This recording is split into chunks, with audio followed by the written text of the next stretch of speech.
So splash pads, quick rundown. Most people think when they think of a splash pad that you're just gonna be hooking up a sprinkler and the kids are gonna run around in the yard, you're gonna be wasting a ton of water. What a real traditional splash pad is, when we build them, is it's similar to a pool without standing water. That's the best way we can describe it. What we're gonna talk about in this video is what a splash pad costs, what to expect, why people choose splash pads, the alternatives that you can do with those splash pads, and the different options you can have. So we're gonna talk about cost first. Basically, when people think of a splash pad, again, they refer to it as a hose with some sprinklers. That couldn't be farther from the truth. Most splash pads start at about $18,000 and go all the way up to the six figures. The reason they are what they are is a splash pad requires all of the same system as a swimming pool. It's just all below ground. So basically all of that water is stored below ground in a holding tank where it reverts back to a swimming pool.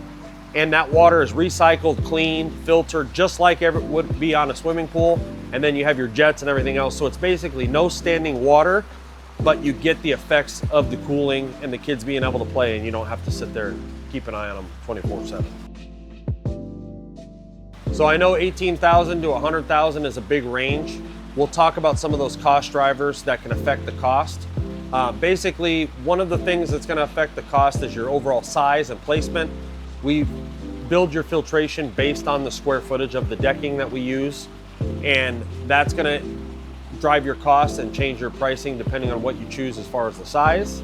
Another cost driver is gonna be the amount of jets that you decide to have. That's gonna increase the size of your pump, the size of your filter, the size of your holding tank. That water has to be able to be recirculated fast enough to keep up with the amount of flow that you have. Another driver is gonna be your decking choice. You know, a lot of splash pads that we do now have a paver decking. Rubber is very, very popular, but it is one of the most expensive, and it does have to be redone every few years because of the wear and tear that it takes, plus the UV. Another option is a cool deck surface, which is similar to what you see around a pool. The reason that we don't recommend those is because they don't hold up that well, just like they wouldn't around your pool. You're gonna have to redo that every once in a while. So the best, most cost-effective option for us is a paver decking.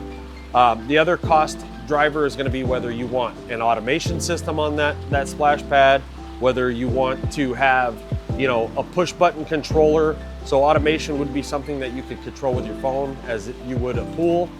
Another cost driver would be if you want a lighting system on that splash pad to where the decking lights up at night so the kids can play in those lights. The great thing with that is that it looks good at night, but it also looks good during the day, so you kind of get double features. So good, better, best option is gonna be your small, good option, your small, you know, traditional cool deck surface, a few jets, a pump, filter. You're gonna be looking at 18 to 20,000. A better option would be a paver deck surface with, you know, a few extra jets, a little larger. That's gonna be in the $25,000 to $35,000 range. And the best option is gonna be a full-on outdoor water park, you know, with a couple features, you know, an umbrella, spray heads, you know, the lighting, that kind of thing. And you're gonna be looking at anywhere from $40,000 to $100,000 for something like that. And again, it all depends on your size, the features, all that. We can usually work within most budgets. Even though you're talking $18,000 to start, it's still about half or more the price of a pool, and you get some similar results. Plus you have a patio you can use when you're not utilizing the splash pad, or you have a place where your kids or your dogs can play.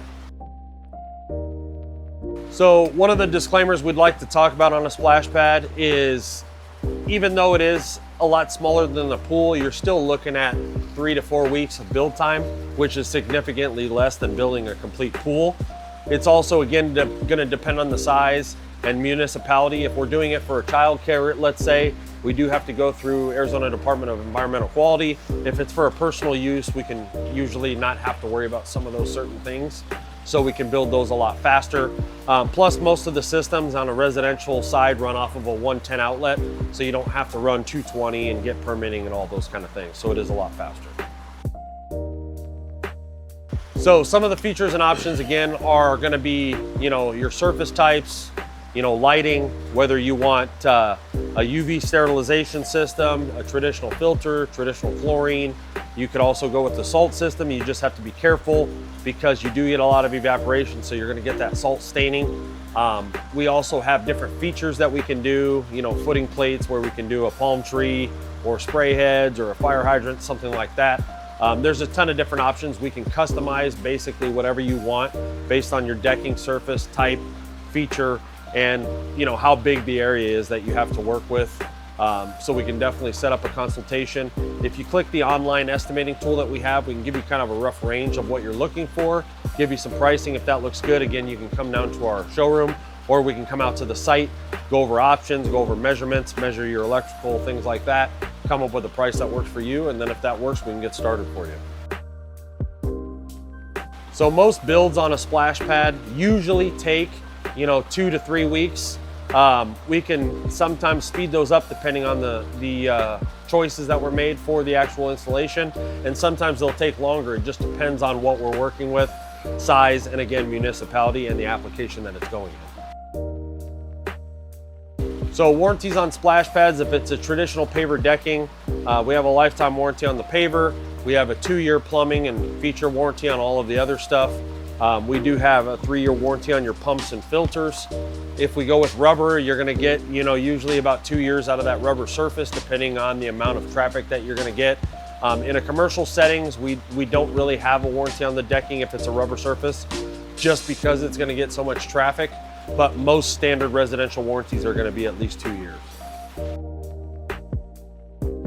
So the maintenance on a splash pad is pretty simple. Again, you wanna make sure the water quality is good, but because that water is stored below ground in a tank, it tends to stay cleaner a lot longer. Plus you have the same filtration that you do on a pool. You got your filter, you got your pump, you got your chlorinator. So the water is still filtered and chlorinated and sanitized the same way a pool is, just a lot better and a lot less evaporation because all the water's stored below ground. So we do have a ton of different financing options, just like we do on pools and landscape. You can click that link as well ahead of time. You can fill out the financing information. If that works for you, if that's the best option for you, and you want to hold on to your money a little bit longer, that would be a great option to get your outdoor splash pad built. So the next steps would be to click the online estimating tool, get your rough quote, then schedule an appointment to meet with one of our sales and designers, and we can get ready and get started on building your outdoor dream splash pad.